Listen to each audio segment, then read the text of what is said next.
Shabbat, Shalom, estamos no dia sagrado do Shabbat e, portanto, estamos no 7º dia da semana, é o dia sagrado do Shabbat. Então, a você e família, um Shabbat Shalom. Hoje nós estamos para finalizar a nossa sétima Aliyá e finalizaremos então com a sétima Aliyá mais Mafitir. Estaremos aí finalizando o 21º, a 21ª Parashá, melhor dizendo, Kitzá, quando contares, quando elevares as cabeças de Israel. Então nós bendizemos a Hashem, que daqui a pouco, pela graça bendita do Eterno, ao estarmos finalizando a nossa sétima Aliyá e mais Mafitir, a leitura final, uma semana de estudos de Torá. E isso é muito bom, de podermos, sem sombra de dúvida, juntos, sermos participantes deste feito aí. Donária Carmo, Shabbat Shalom, já conectada conosco, o Luiz Ribeiro, né? Também já conectado aí conosco, neste sagrado dia, 7º dia da semana. Hoje nós estamos no dia 6 de março do ano 2021 e pelo calendário judaico estamos no dia 22 de Adar do ano 5781, a contar da criação. Portanto, a contar da criação nós estamos no ano 5781, portanto nós estamos no 6º milênio. Por isso que o nosso Rebbe Menachem Mendel, o tzadik da nossa geração, nos falou que este é o limiar, realmente nos falam de forma tranquila e categórica, né? Estamos vivendo os dias em que o justo e o verdadeiro Mashiach está prestes a se revelar. Que seja no nosso tempo, que seja para a nossa época, que seja para... Estamos de volta aí. O sinal está querendo nos deixar na mão nesse 7º dia aqui. Vamos em frente, vamos até onde o Eterno permitir, vamos continuar em frente aí, ok? Então vamos para a nossa gota de sabedoria do Menachem Mendel, que nos diz para nós o seu conselho para o dia de hoje lembrando-se que nós estamos, as gotas de sabedoria que nós estamos aí nesses dias, o título é Libertando-se. Então, dentro desse título, os conselhos, os ensinamentos, né? E a sabedoria do Rebbe nos traz várias formas de nós vermos e como podemos realmente sermos libertados, ok? Então, hoje diz assim: sentir-se nada não significa ser capacho de todos. Na verdade, é justamente o contrário. O senso do nada é seu portão de acesso a poderes infinitos. É isso que está escrito no Zohar.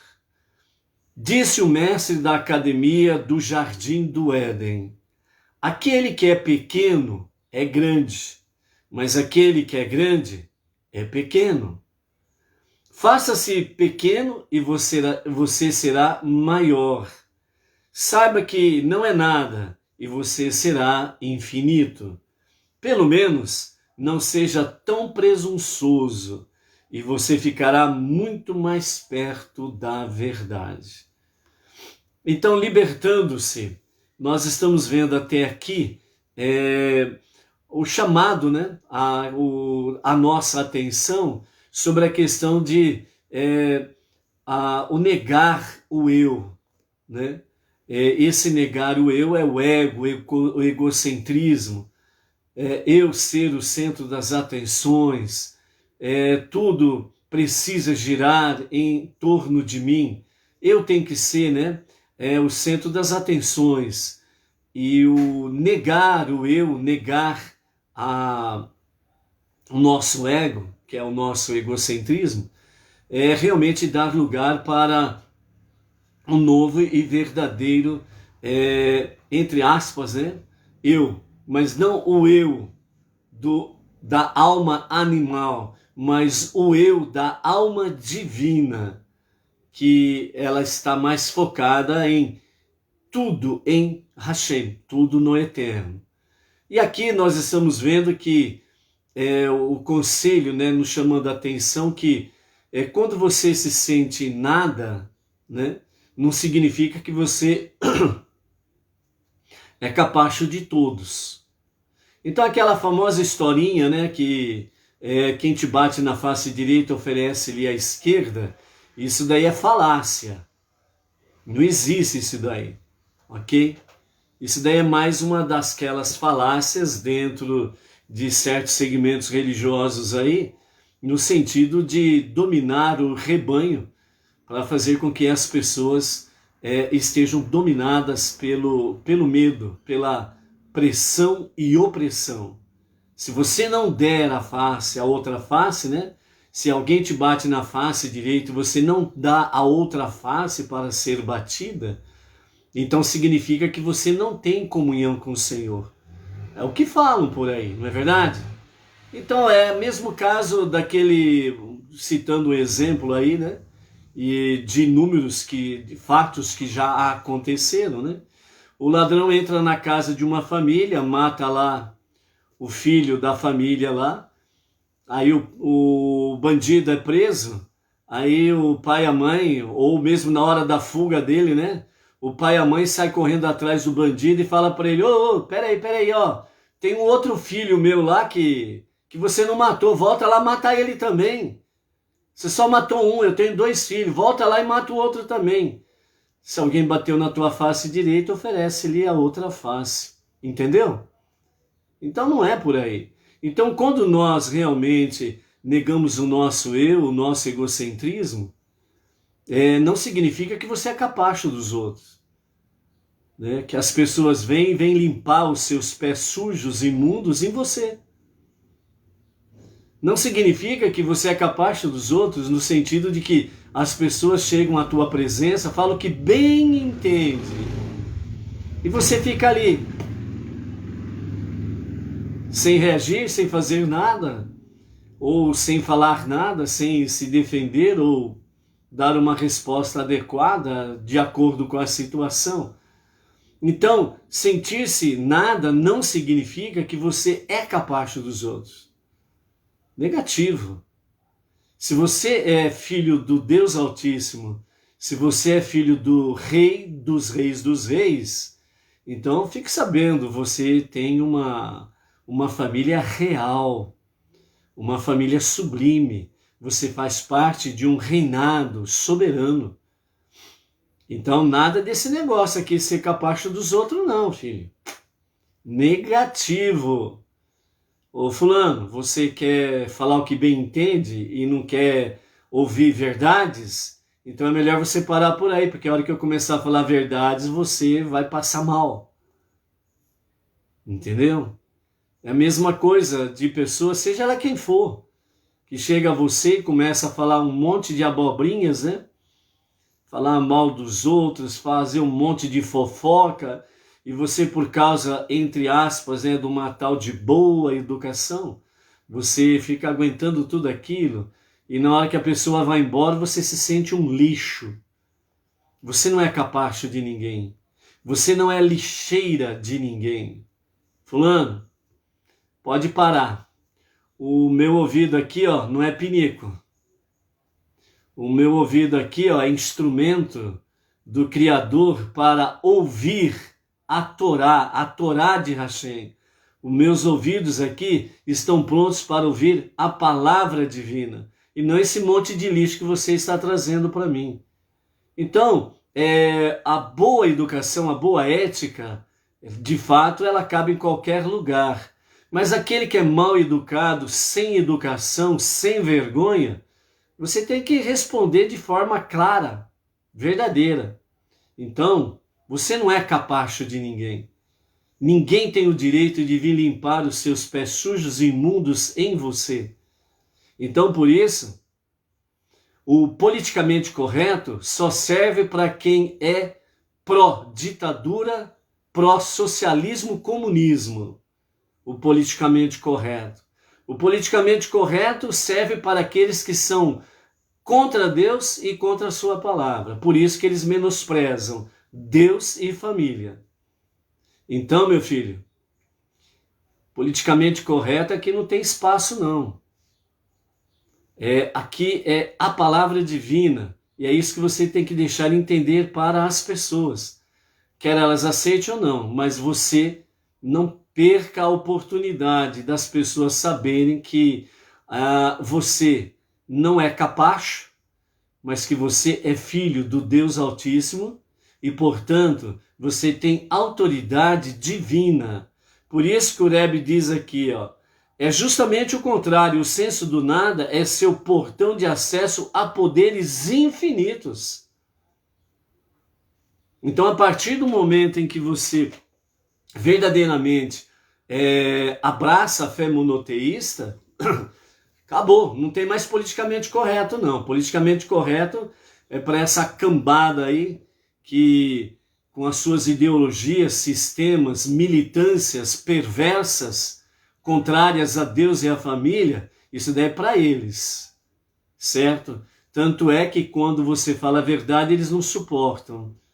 Eles entram em pavor. Você está com os portões abertos ao infinito. Você está em conexão com Deus, o Ensof. Você está em conexão com aquele que é o infinito. E, portanto, a tua casa, a tua vida, ela é santa, Kadosh. Então, não aceite essa questão aí de ser capacho dos outros, né? E ainda o Rebbe, ele cita, né, melhor dizendo, o Zohar, que diz assim: disse o mestre da academia do Jardim do Éden, aquele que é pequeno é grande, mas aquele que é grande é pequeno. Aí você vai dizer assim, mas então eu tenho que me comportar de forma humilde e pequeno diante de tal situação? Negativo. Negativo. Quando as pessoas são perversas e elas querem abusar da sua boa educação, quando as pessoas são mal educadas e querem abusar da sua boa educação, quando as pessoas são sem vergonhas e querem abusar da sua boa vergonha, elas querem fazer de você capacho. Aí é que está o divisor das águas. É aí que está o divisor das águas. Enquanto existe uma boa educação daqui e dali, tudo bem. Mas a partir do momento que a pessoa ela entra num campo, mesmo aparentemente usando de um comportamento ou de palavras de forma, entre aspas, bem educada, mas começa a afrontar os teus bons princípios, Deus e família, por exemplo, aí acabou a fronteira, filho. A pessoa está usando, entre aspas, não é uma boa educação, ela está usando a sua ideologia de politicamente correto para afrontar a tua fé, o teu Deus e a tua família. E aí, negativo. Negativo. A nossa Haftará da nossa semana, que está lá em 1 Reis, ela nos fala exatamente sobre a questão de o profeta Elias. Quando ele chega diante do povo de Israel, fala assim, até quando vocês vão ficar cocheando entre dois pensamentos, duas opiniões? Se vocês realmente aceitam Baal como divindade, então que vocês sigam Baal. Agora, se vocês realmente abraçaram a fé monoteísta no Criador, o único Deus e o único Salvador, então pare de ficar vagando entre dois pensamentos. Define-se, liberte-se. Qual finalidade? Para servir, prestar no serviço do coração, um serviço de amor ao Todo-Poderoso. Então, por isso, o Zohar diz, faça-se pequeno e você será maior. O que significa fazer-se pequeno para que você seja maior? É aí que nós precisamos definir e discernir o que significa ser pequeno. Não é você ser pequeno diante de pessoas que querem pisotear sobre você. Não é você ser pequeno diante de pessoas que vêm com a sua, com toda a sua ser-vergonhice, querer limpar os seus pés sujos e imundos em você. Ser pequeno significa que você precisa reconhecer que só um é grande, que só um é o infinito e que você é muito pequeno diante dele, o Criador, o único Deus e o único Salvador. É reconhecer que você sem ele é nada, que você sem ele nada pode. É reconhecer que você sem Deus simplesmente é menos do que pó. Isto é ser pequeno. É reconhecer que eu só posso respirar se Ele permitir. É reconhecer que eu posso abrir os meus olhos pela manhã e ver que estou ainda vivo, ou que Ele devolveu-me o fôlego de vida, porque Ele quis. E que esse despertar pela manhã não está, absolutamente não está, porque eu quis acordar. Eu quis amanhecer e abrir os olhos.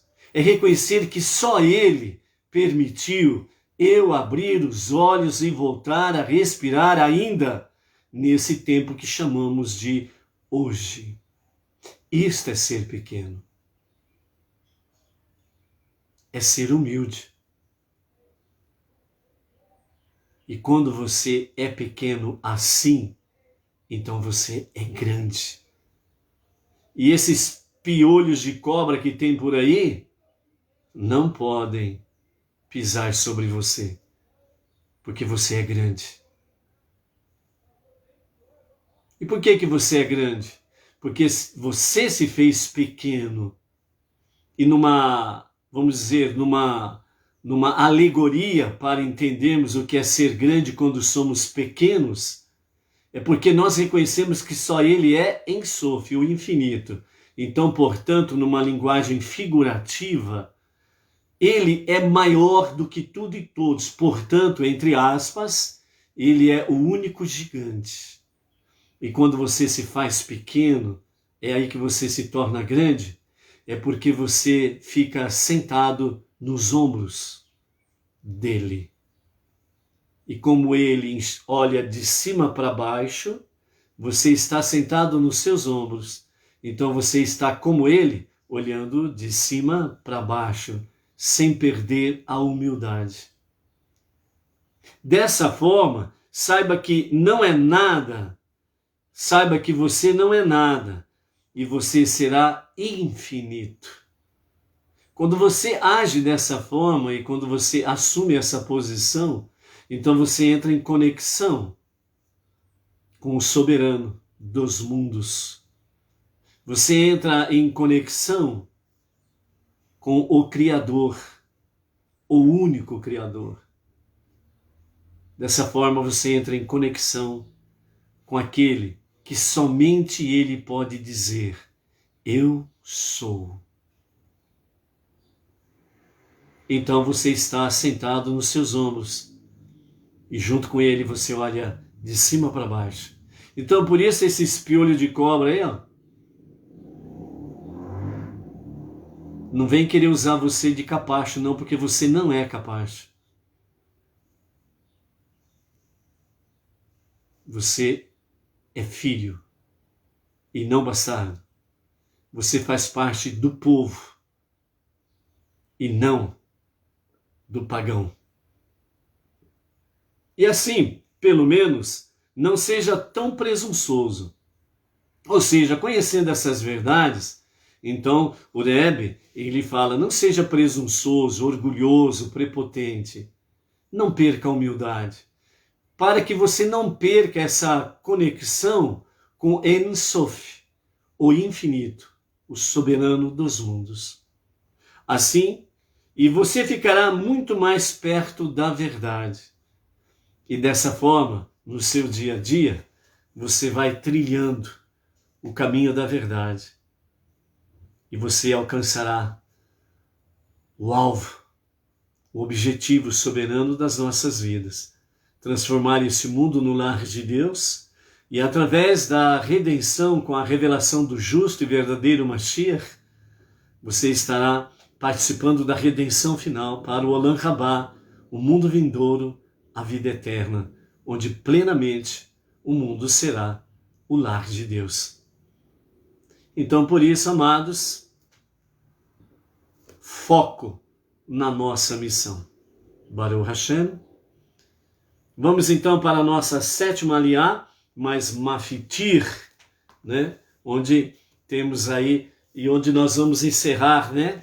Vamos lá para aquele fator de curiosidade, né? Que a gente gosta de trazer aqui sobre a questão da Parashá, né? Então, hoje nós estaremos encerrando a nossa 21ª Parashá, que está, e dessa forma então, nós estaremos concluindo a leitura, o ouvir e o estudo de 139 versículos desta Parashá. Na sua totalidade, até aqui dos estudos de Torá, nós estaremos então concluindo 2.526 versículos. Quando começamos lá no dia 17 de outubro de 2020, você imaginava que poderia estudar 2.526 versículos? Você já chegou até aqui. Então, né? E a partir de amanhã, pela graça bendita de Hashem, nós vamos então iniciar a 22ª Parashá do segundo livro da Torá, dentro do segundo livro da Torá, Shemot e Êxodo, que é a Parashá Vayachel, que significa e convocou. E nós estaremos aí estudando, lendo e ouvindo na próxima semana, pela misericórdia de Hashem, 122 versículos. E no próximo Shabat, pela graça bendita do Eterno, nós estaremos então concluindo 2.648 versículos. Baruch Hashem, que a matemática do soberano dos mundos é somatória, soma-se e soma-se. E isso vai trazendo o que para nós, à medida que nós vamos seguindo em frente nessa nossa jornada de leitura, ouvir e estudos de Torá, nós vamos acrescentando méritos, né? Então nós vamos acrescentando méritos diante de Hashem, e mais um motivo para nós estarmos convictos sobre sermos nada e sermos tudo, sermos pequeno e sermos grande, sermos finitos e sermos infinitos. Então está aí, né, sem sombra de dúvidas, uma das formas de segredo desse nosso andar aí, ok?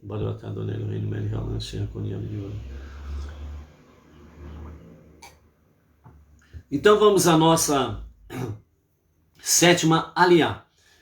Capítulo 34 de Êxodo, a partir do versículo 27 até o 32, a nossa sétima aliá, com os comentários de Rashi, que assim nos diz.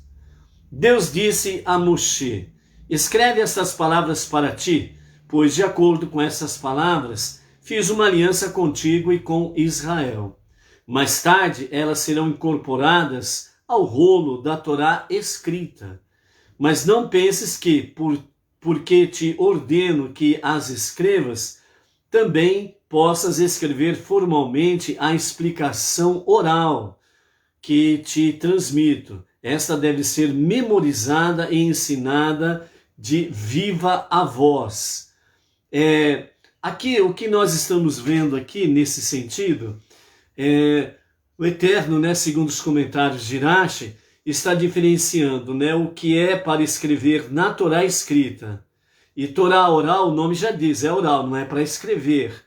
Né? Depois de alguns milênios, mas ainda na atualidade, a Torá oral, a Mishnah, né, vem aí sendo, foi impressa, escritas, etc. e tal, e tem, através dos nossos sábios e dos nossos rabinos, ela tem sido anunciada e ensinada tanto a judeus como não judeus, que estão buscando cada vez mais tanto o monoteísmo, a crença no verdadeiro e único Deus, bem como a busca pela verdade.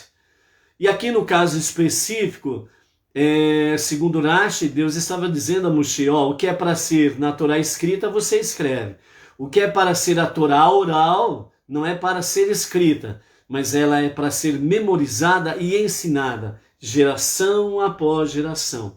Por isso que nós vimos aqui nas nossas leituras anteriores dessa semana, que Deus fala com Moshe, Moshe fala com Arão, Moshe fala com os com os 4 filhos de Arão, melhor dizendo, porque 2 sentam do lado de Moshe e outros 2 sentam do outro lado de Arão, certo?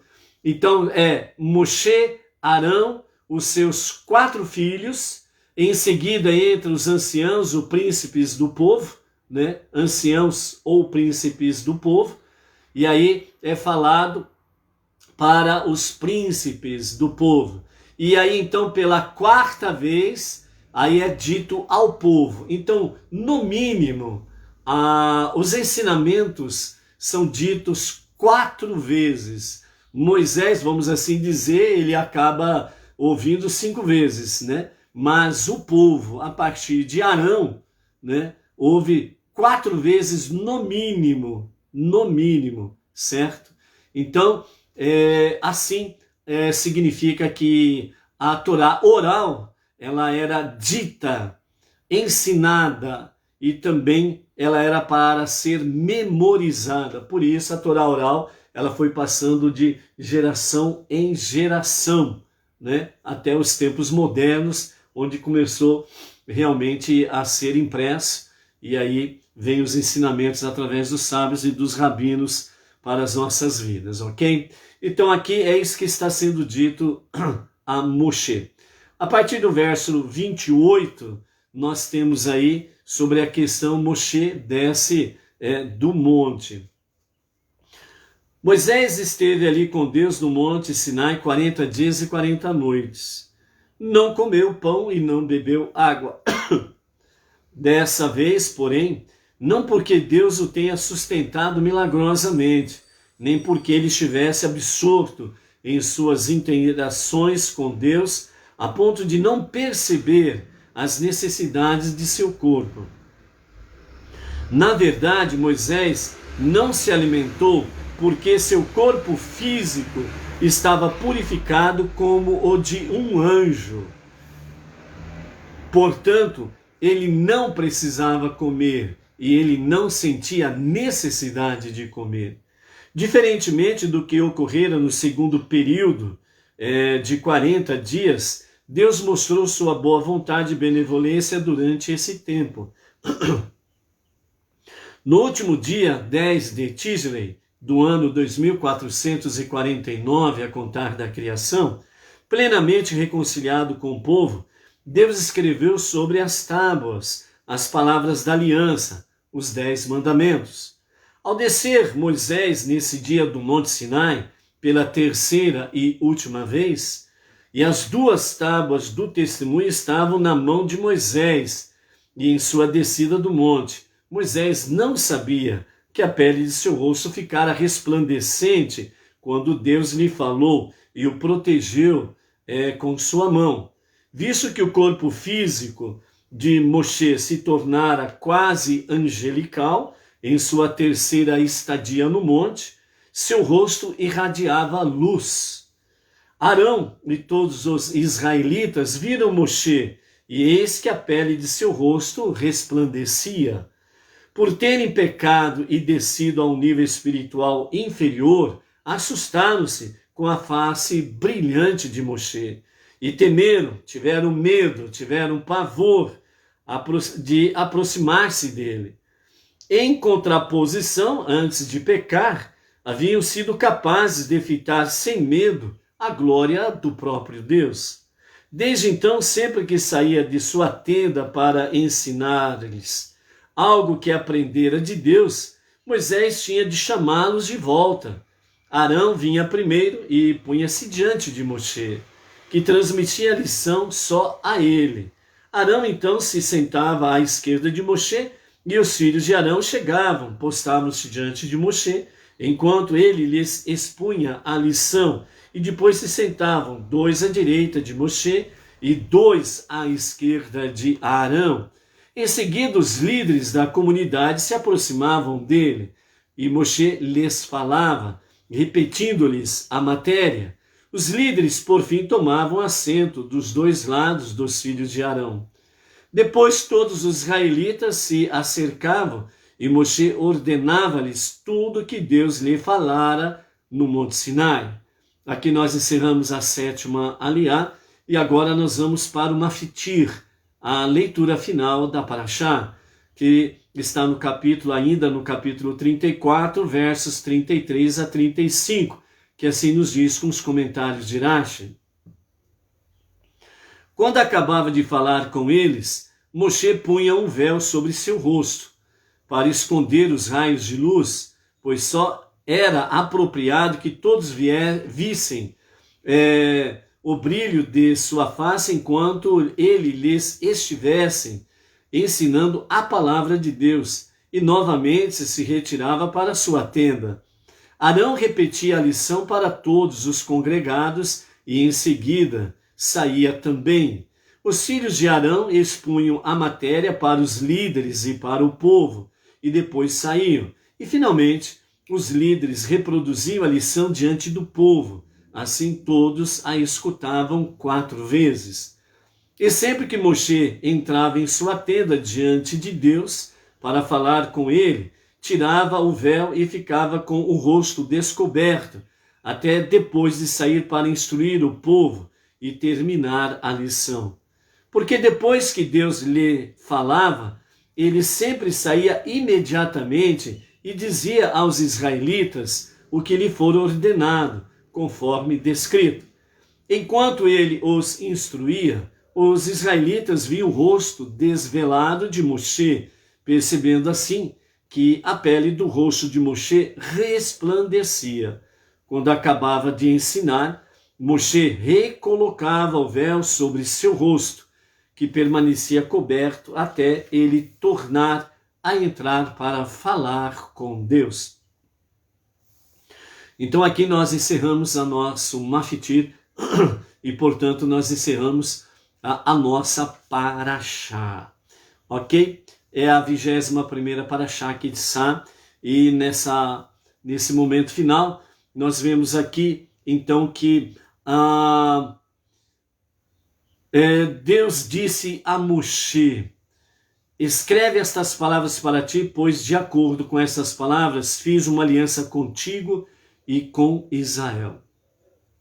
Então, para não parar dúvidas, está aqui, Êxodo capítulo 34, verso 27. Disse Deus a Moshe: escreve, Torá escrita. Escreve, Torá escrita.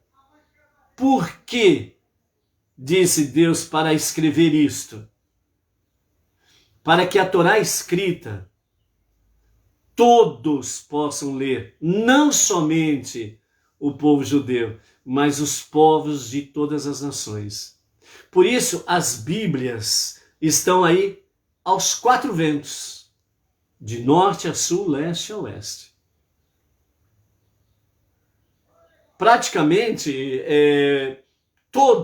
quase todos os lares estão ou têm uma Bíblia, ou têm acesso à Bíblia.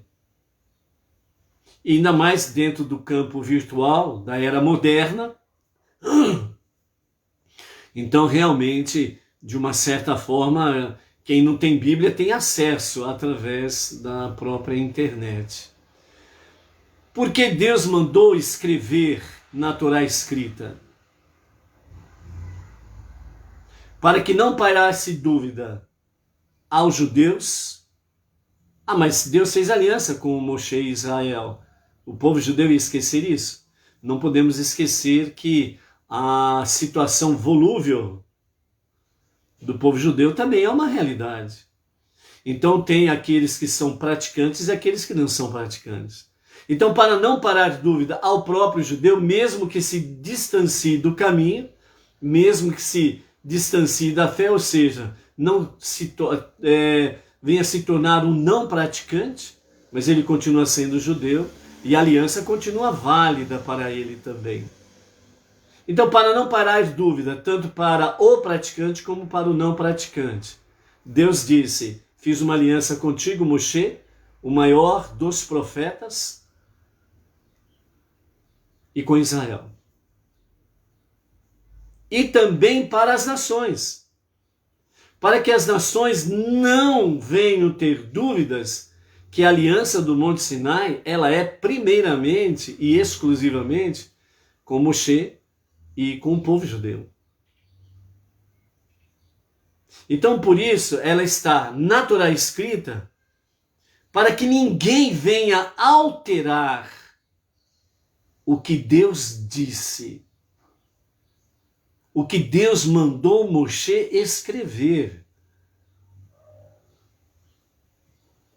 Por isso que quando, seja qual for o segmento religioso, o seu líder pode ser, entre aspas, o soberano dentro da sua religião para o mundo inteiro. Não quer dizer nada. Pode ser qual for o segmento religioso que nas suas convenções tem o seu, entre aspas, o seu mandatário, o seu todo-poderoso, entre aspas. Também isso não quer dizer nada. Pode ser o segmento religioso que for, que a sua liderança tenha lá 1, 2, 3, 4, 5, 10, 20, 30 cartuchos de diplomas, bacharel, pós-graduação, PhD e PhKH não sei aonde, certo? Pode ser o que for. Se alterou essa palavra, lixo tem mais valor do que ele, porque lixo é reciclável. Porque aquele que altera a palavra divina, ele está dizendo assim: eu sou mais do que Deus, que mandou Moshe escrever isso, e eu estou dizendo que Israel não tem nada a ver com Deus, está fora da aliança, e agora esse segmento religioso, essa igreja, essa aqui, essa acolá, é a nova noiva de Deus. Ou melhor, a adulteração ela é tão grande, ela é tão terrível. O torcer da palavra é tão absurda que na realidade eles nem dizem que a dita cuja do novo segmento religioso, que é a noiva de Deus, na realidade eles nem dizem isso, eles dizem que é a noiva do Cordeiro. Até Deus eles tiraram de lado. Tiraram o povo de Israel do lado e tiraram Deus do lado. Colocaram um substituto para Deus e para Israel. O seu segmento religioso, e colocaram no lugar de Deus um cordeiro. Então, quando as pessoas elas começam a adulterar a palavra divina, eles começam a ficar tão paranoico, tão noia, tão louco na sua própria, entre aspas, sabedoria, que eles deturpam as coisas de uma forma absurda. quando nós estávamos lá, nós também aceitava isso. Nós também acreditávamos nisso daí, nesses absurdos. Mas qual é o diferencial? Por que nós estamos aqui hoje? Por que nós saímos com raízes e tudo do cristianismo, da falsidade dos ensinamentos religiosos, e chegamos aqui na verdade, a verdade que de fato é única e que liberta os 5 primeiros livros da Bíblia? Por que de fato nós chegamos aqui até o monoteísmo, o verdadeiro monoteísmo, baseado e alicerçado nos 5 primeiros livros da Bíblia, com os nossos sábios, os sábios do povo de Israel, os sábios do povo judeu, os seus rabinos, os seus sábios, os tzadikim, os justos em cada geração, e para a nossa geração, o tzadik Menachem Mendel, o nosso Rebbe, o nosso mestre, o nosso professor desta última geração? Por que nós chegamos aqui e nos libertamos destas coisas? Como que nós enxergamos de uma forma assim, como é simples podermos entender a palavra divina? Como se tornou fácil a partir do momento que foram tiradas as escamas dos nossos olhos, do nosso raciocínio? Como foi possível isso?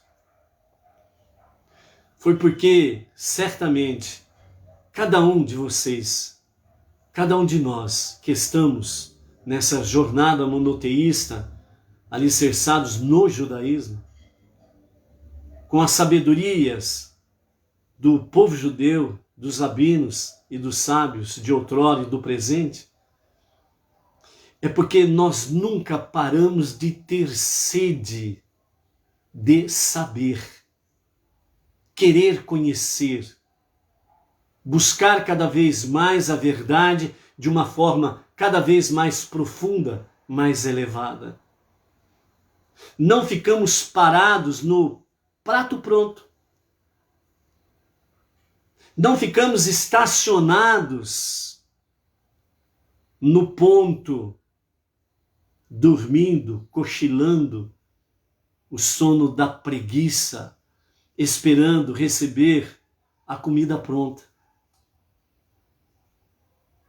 Ouvimos algo, chamou-nos a atenção.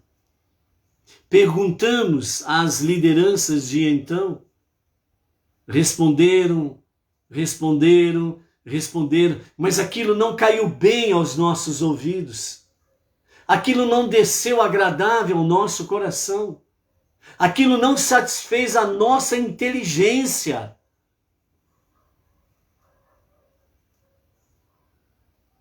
Então, nós fomos buscar, nós fomos procurar, nós fomos pesquisar.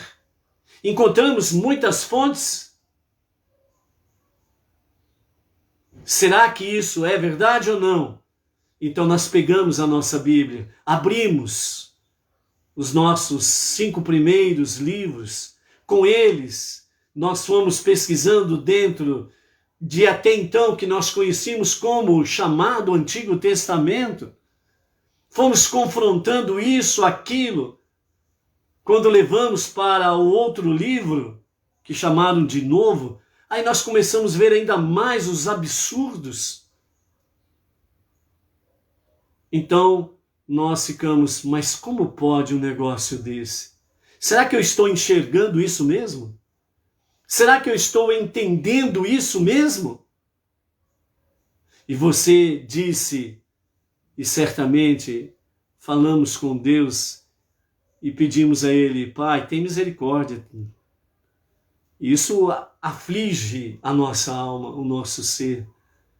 Falamos com o Pai de misericórdia, a Deus, e falamos, Deus, eu não quero te servir com mentiras, eu quero te servir de verdade. Eu quero conhecer a verdade para poder servir a ti com verdadeiro amor. E agora esses conflitos chegaram.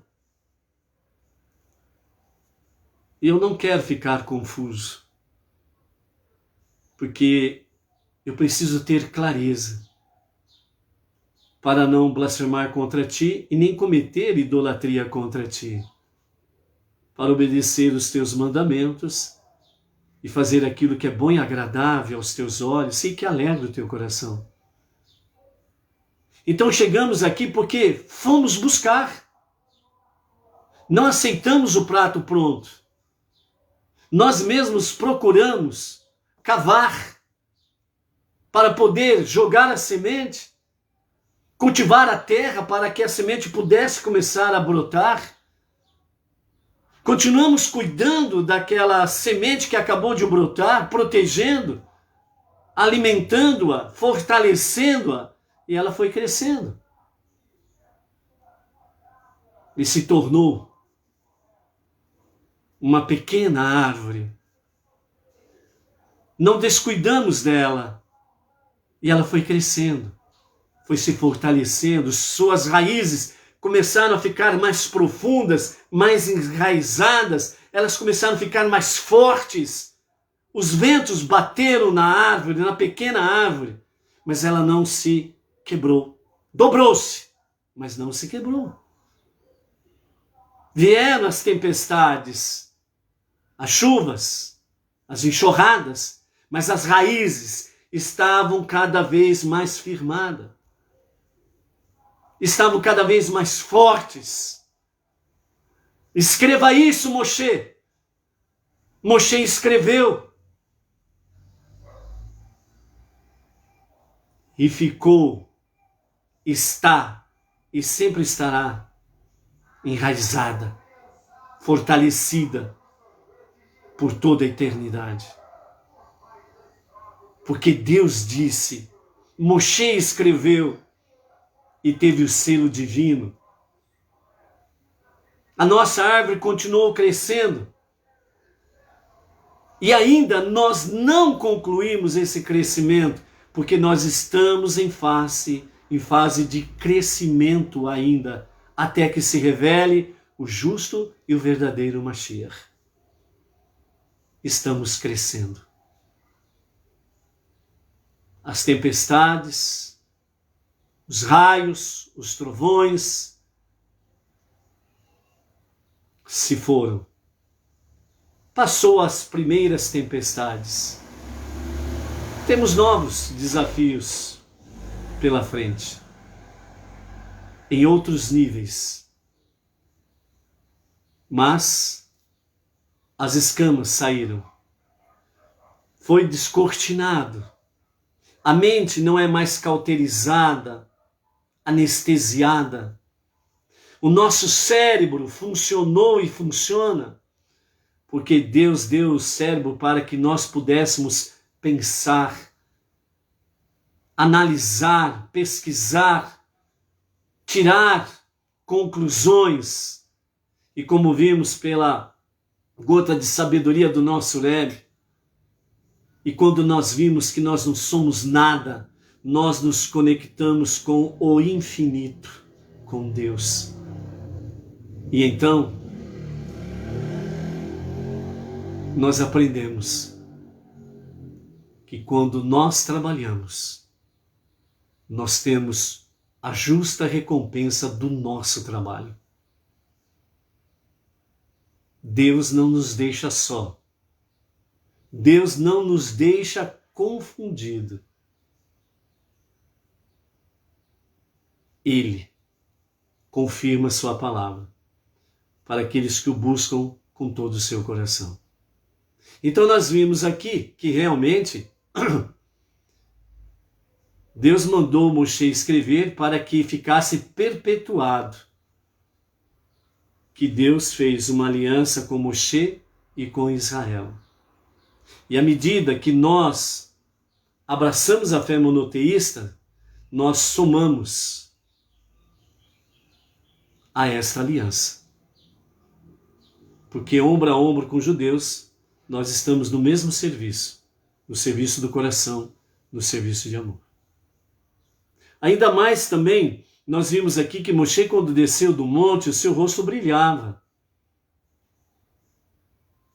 A face de Moshe ela irradiava luz. A princípio, as pessoas tiveram medo por causa do pecado do bezerro de ouro. Mas Moshe chamou-as. Venham aqui. Eu tenho um recado de Deus para vocês.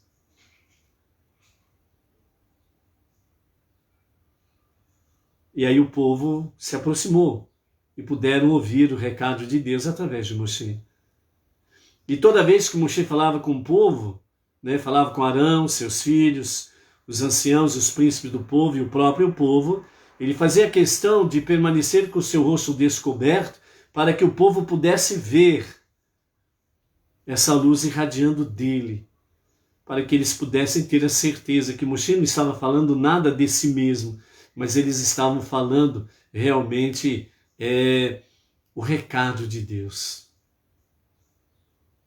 Então, dentro dessa forma, amados, toda a base bíblica que está nos 5 primeiros livros é para trazer realmente a verdade, para que as pessoas não recebam o prato pronto e assim possam realmente libertar-se de todo jugo religioso idealizado pelos homens e possam servir a Deus de fato, com verdade, em verdade e pela verdade, alicerçado nos 5 primeiros livros da Bíblia.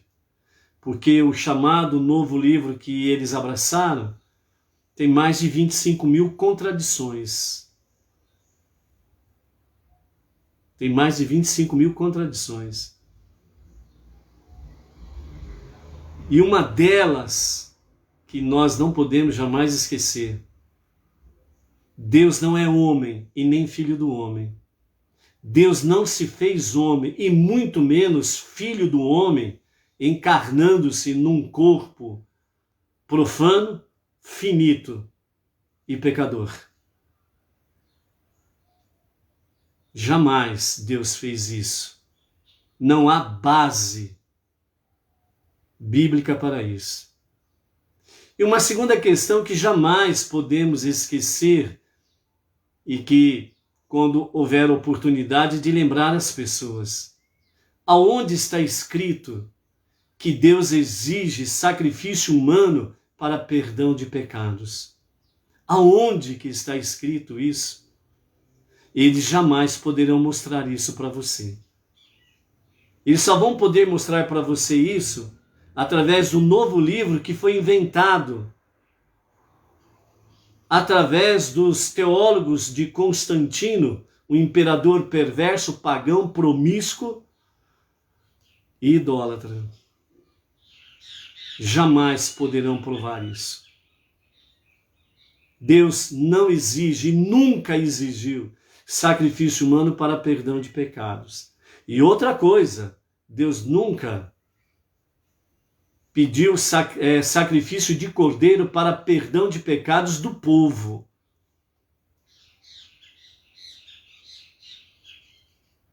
Teve oferenda de farinha para perdão de pecados, por exemplo. O próprio Davi, depois dos seus pecados, ele mesmo expressou através de salmos: se Deus precisasse de sacrifícios para perdão de pecados, eu teria feito. Eu teria feito. Nem Davi fez sacrifício para perdão dos seus pecados. Temos outro profeta que nos fala que sacrifício de pecados para Deus é um coração quebrantado, um espírito contrito. Outro profeta ainda disse que para perdão de pecados para Deus é uma verdadeira prece em sua presença. Deus nunca pediu sacrifício humano. Somente as divindades pagãs que exigiam sacrifícios humanos. O soberano dos mundos nunca pediu e muito menos exigiu sacrifício humano para perdão de pecados. Então, por isso, o que está escrito não é para ser adulterado. E por isso, aqueles que adulteram pode ter o diploma que for, mas adulterou a palavra, adulterou qualquer palavra dos 5 primeiros livros da Bíblia. Ai, meu Deus do céu. Ainda nos diz também aqui na nossa 7ª aliá, que quando Moshe desceu do monte pela 3ª e última vez, Moshe não precisou voltar de novo no monte. O povo de Israel não precisou ir para o monte para falar com Deus.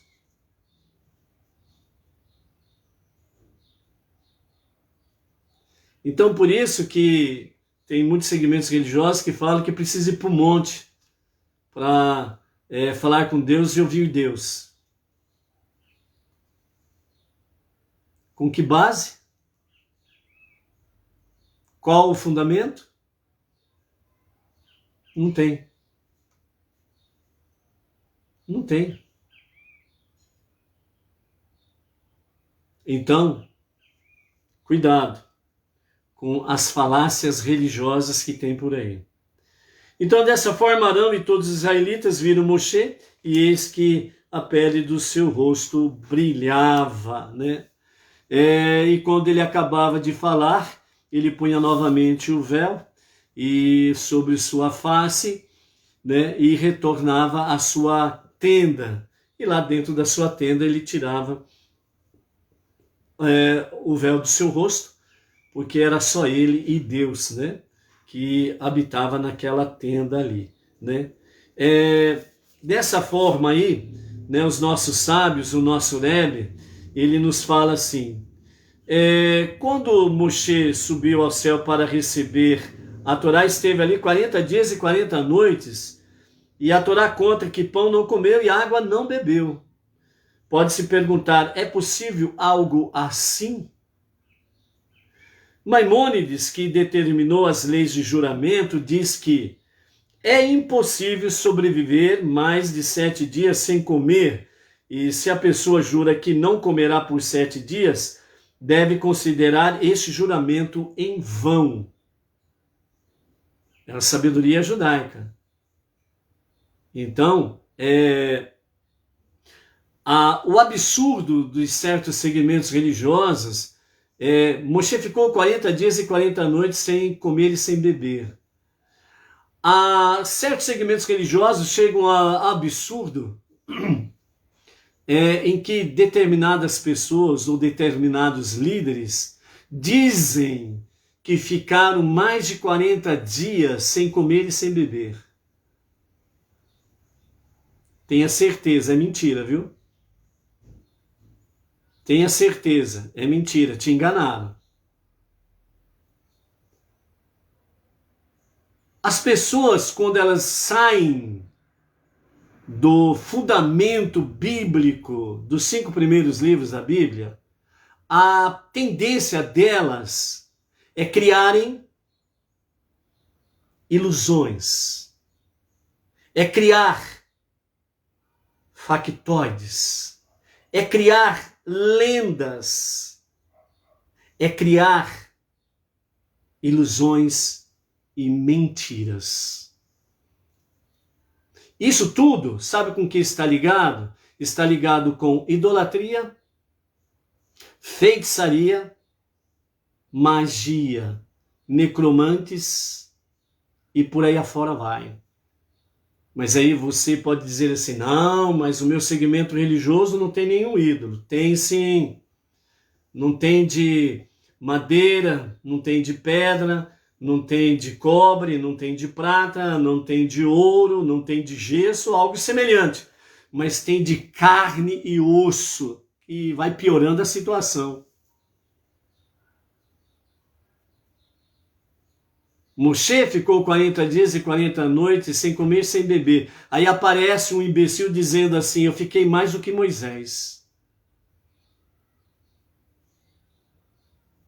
E tem pessoas, ou inocentes, não sei até que ponto, ou porque gostam de ser enganadas, e acreditam na mentira como se fosse verdade. E dessa forma aí, buscamos... Voltou aqui. Mais uma travada do sinal aí, ok? Voltando, então, amados, o que é preciso ter é o cuidado no sentido de nós não seguirmos mentiras, mas estarmos na verdade e voltarmos a sempre, constantemente, a verdade. Então, não deixe com que a mentira ela venha prevalecer na tua vida. Não deixe. Deus te deu cérebro, Ele te deu inteligência. Então, cuidado com isso daí. Então, o nosso Rebbe, ele cita Maimônides, dizendo que determinou leis de juramento, que é impossível sobreviver mais de 7 dias sem comer, e se a pessoa jura que não comerá por 7 dias, deve considerar esse juramento vão. Então, aqueles que ficam aí com essa idolatria, que eu jejuo 7 dias ou mais de 7 dias, que eu jejuo 40 dias ou mais de 40 dias, esses que ficam nessa idolatria aí, então o seu juramento é vão, não serve para nada, não vale para nada. Diante de Deus, não. Não tem fundamento bíblico para isso. Ponto final. Existem 3 explicações sobre esse tema.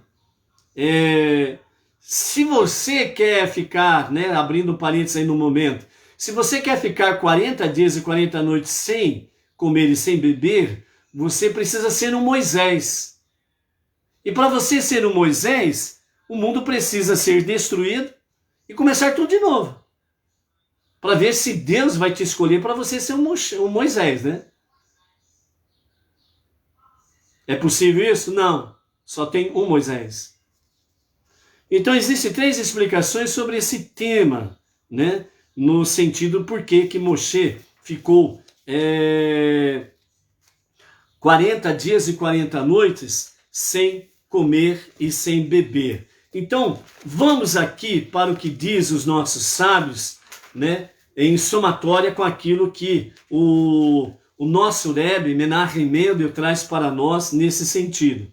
Então, veja bem, primeiramente, a Parashá Kitsá, a tradução literal é quando elevar.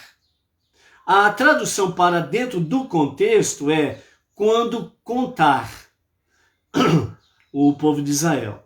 E para o nosso caminho, para a redenção, né, no sentido aqui da Parashá Kitsá, então, nós temos a tradução no sentido literal, quando elevar, no sentido do contexto, que é quando contar, e nós temos uma terceira, sem sombra de dúvidas, explicação ou interpretação da palavra Kitsá, que está ligado diretamente ao futuro, que é a redenção, que está ligado diretamente com a revelação do justo e o verdadeiro Mashiach. Então, portanto, o terceiro nível da explicação da expressão Kitsá da nossa Parashá é quando elevar as cabeças. Temos uma expressão aí na Torá em que Deus colocou Israel, o povo judeu, por cabeça e não por cauda. Portanto, colocou o povo judeu por cima e não por baixo. Ponto. Está escrito.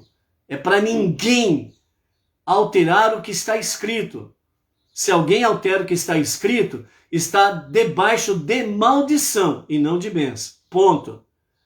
Então, as 3 idas de Moshe ao Monte Sinai também está ligado exatamente a esses 3 níveis da interpretação da Parashá, do nome da Parashá Kitsá.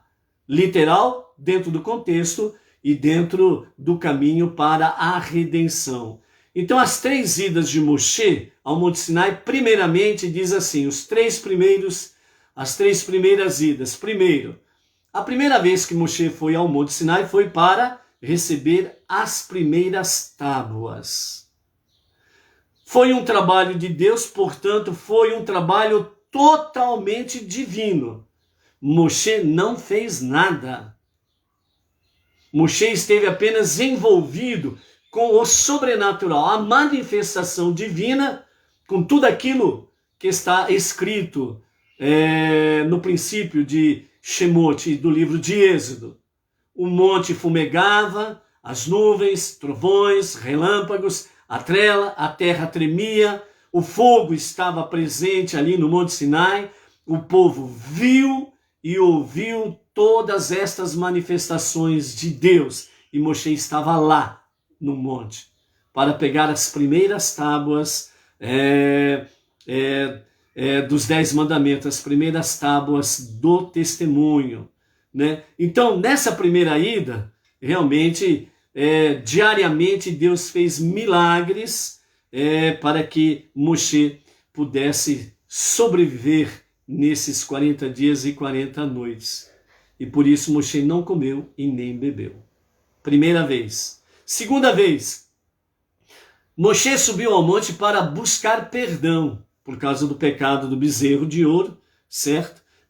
Então, dessa vez, Deus estava, entre aspas, né, para nós entendermos, segundo os nossos sábios dizem, e o nosso Rebbe Menachem Mendel também, né, entre aspas, Deus estava bravo por causa do pecado do bezerro do ouro. Então, nesta segunda ida ao Monte Sinai, então Deus se reteve.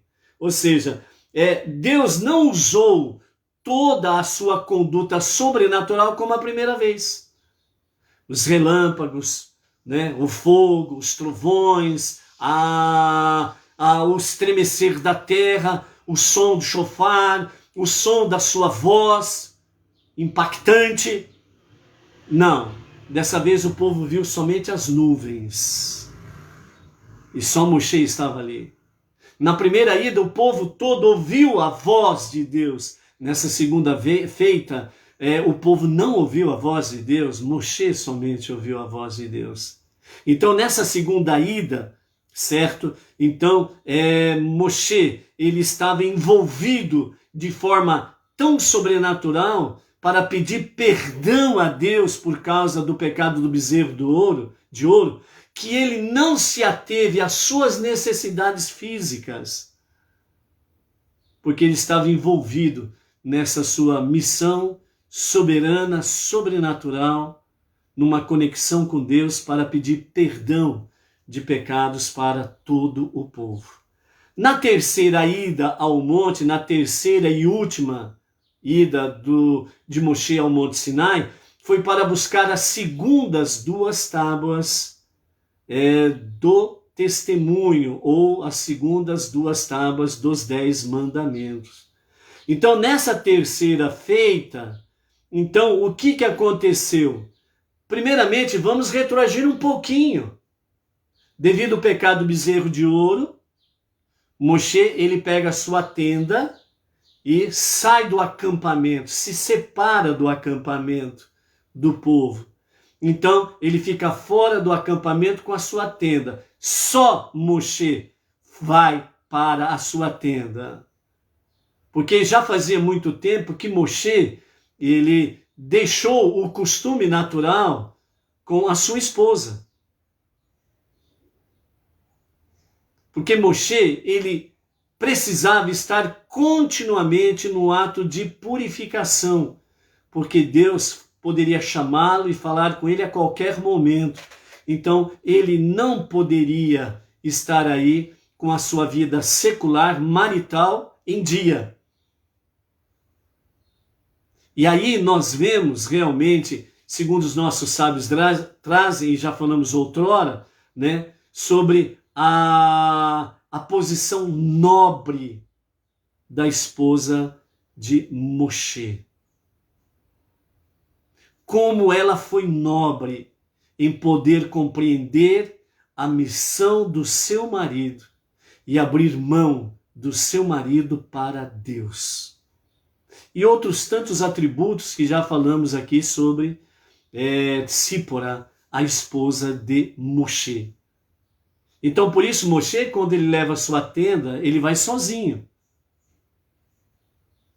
E aí Deus fala para ele, ó, debaixo da tua tenda tem um filão de safira, venha talhar as 2 novas tábuas. Então Moshe talha as 2 novas tábuas e sobe pela terceira e última vez ao monte. Então quando ele sobe ao monte, ele leva as 2 tábuas consigo, que ele talhou, que ele trabalhou. As primeiras 2 tábuas, só Deus trabalhou nela. Foi 100% um trabalho divino. E essas primeiras tábuas foram quebradas. Agora as segundas 2 tábuas, que tem a ação humana, a ação do homem, Moshe, representando todo o povo judeu e representando toda a humanidade. Então agora ele sobe ao monte para receber as 2 novas tábuas, no sentido de que ele apresenta as 2 novas tábuas para Deus e Deus vai escrever nessas 2 novas tábuas. Então nessa terceira ida, o que acontece? Então aqui os nossos sábios dizem que há uma fusão. O que é uma fusão?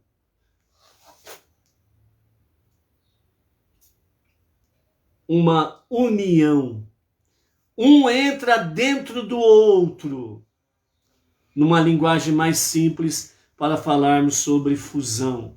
Então assim, nessa terceira e última ida de Moshe ao monte, há uma fusão do natural com o sobrenatural. Aqui nós temos a fusão do finito com o infinito. O finito cabe dentro do infinito. O infinito não cabe dentro do finito. Então Deus vê a necessidade do finito e através das 10 sefirot, os 10 filtros, as 10 emanações de Deus, as 10 manifestações das emanações de Deus, que resumidamente, de forma simples, diz, começa com Keter e vai ter a Malchut. Reino, coroa, melhor dizendo, e Malchut, o reino inferior, o finito e o infinito. Então há uma fusão, e através dessas emanações, através das 10 sefirot, a Shekhinah, a presença divina, na qual o universo pode suportar e o ser humano pode suportar, há uma fusão entre o finito e o infinito, entre o humano e o divino, entre o homem e Deus. E dessa forma, então, foi dada por Deus e preparada por Moshe as segundas 2 tábuas. Foi nesse momento em que Moshe novamente ficou 40 dias e 40 noites sem comer e sem beber. Na primeira vez, Deus fez um milagre diário para sustentar Moshe. No segunda ida, Moshe se envolveu de uma forma tão profunda e elevada na sua missão de pedir perdão a Deus, que ele não sentiu necessidade física. E na terceira ida, nesta fusão, em que Moshe transformou-se ao nível semelhante de um anjo, porque os nossos sábios dizem que Moshe tornou-se um anjo, então o seu corpo físico, ele nesta fusão com Deus, ficou semelhante aos anjos. E não houve nenhuma necessidade física para ser saciada. Dessa forma, Moisés não comeu e não bebeu. Indo para mais explicações mais profundas dentro desta realidade, então nós temos, primeiro, ida de Moshe ao monte, foi de forma natural. Segunda ida foi de forma sobrenatural. E a terceira ida foi uma fusão do natural com o sobrenatural. Então nós temos aqui 3 níveis de Kitzá. Nível literal, natural, significa quando elevar. Segundo nível, dentro do contexto, quando contar. O nível sobrenatural, porque o povo não podia ser contado direto. Por isso temos aí a questão do shekelim, o meio shekel, para cada um dar no mexicano, tabernáculo no deserto, e dessa forma se contava o povo de forma sobrenatural.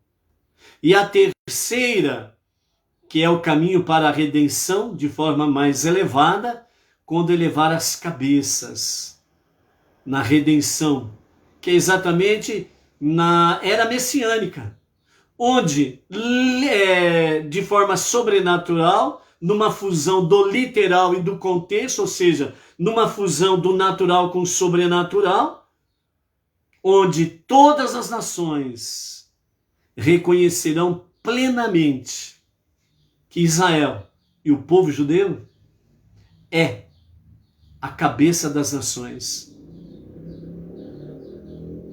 é a noiva de Deus, não do Cordeiro.